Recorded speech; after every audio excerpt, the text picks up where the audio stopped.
Bonjour les chers étudiants. Aujourd'hui, la compréhension orale. Professeur Jafar Fadeldar Ilhamamna. Aujourd'hui, notre thème, c'est l'incendie de la cathédrale de Notre-Dame de Paris. Il y en a 2 exercices. Faites-les s'il vous plaît. Les apparences sont parfois trompeuses. De l'extérieur, la façade de Notre-Dame semble presque intacte. L'intérieur, en revanche, semble avoir été dévasté. Pour s'en rendre compte, il suffit de comparer quelques photos prises avant et après l'incendie. Henri Dreyfus. Calcinée, éventrée, pour tout dire bouleversante, Notre-Dame de Paris n'a jamais été aussi émouvante à regarder. L'image prise par un drone russe ce matin fait instinctivement penser à un bombardement.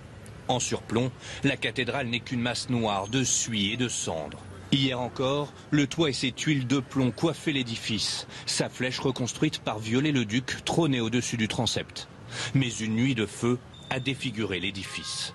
Pendant de longues heures, la charpente en chêne massif du XIIe siècle s'est muée en un gigantesque brasier. La flèche n'a pas résisté aux assauts des flammes, elle s'est effondrée. Les arcs-boutants ne soutiennent plus que le squelette de la cathédrale. L'immense échafaudage, censé redonner son lustre au monument, n'est plus ce matin qu'un enchevêtrement d'acier noirci. Sous cet angle, Notre-Dame de Paris est toujours majestueuse. Image trompeuse, puisqu'il faudra plus d'une décennie pour que le monument le plus visité d'Europe retrouve sa majesté d'hier. Les réponses pour l'exercice numéro 1. N'oubliez pas, c'est pour vous entraîner.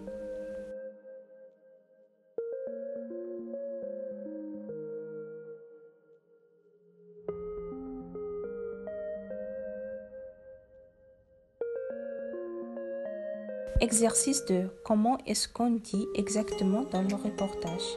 Cliquez sur un mot bleu pour le remplacer par l'expression de reportage. Après avoir fait l'exercice, cliquez ici pour lire la transcription.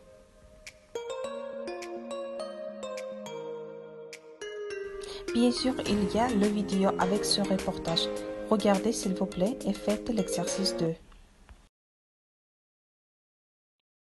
Les apparences sont parfois trompeuses. De l'extérieur, la façade de Notre-Dame semble presque intacte. L'intérieur, en revanche, semble avoir été dévasté. Pour s'en rendre compte, il suffit de comparer quelques photos prises avant et après l'incendie. Henri Dreyfus. Calcinée, éventrée, pour tout dire bouleversante, Notre-Dame de Paris n'a jamais été aussi émouvante à regarder. L'image prise par un drone russe ce matin fait instinctivement penser à un bombardement.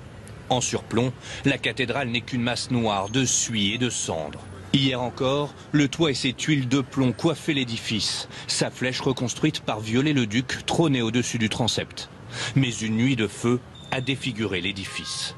Pendant de longues heures, la charpente en chêne massif du XIIe siècle s'est muée en un gigantesque brasier. La flèche n'a pas résisté aux assauts des flammes, elle s'est effondrée. Les arcs-boutants ne soutiennent plus que le squelette de la cathédrale. L'immense échafaudage, censé redonner son lustre au monument, n'est plus ce matin qu'un enchevêtrement d'acier noirci. Sous cet angle, Notre-Dame de Paris est toujours majestueuse. Image trompeuse, puisqu'il faudra plus d'une décennie pour que le monument le plus visité d'Europe retrouve sa majesté d'hier. L'écoute et vidéo sont terminées. Corrigez vous-même avec l'aide de transcription. Bonne chance.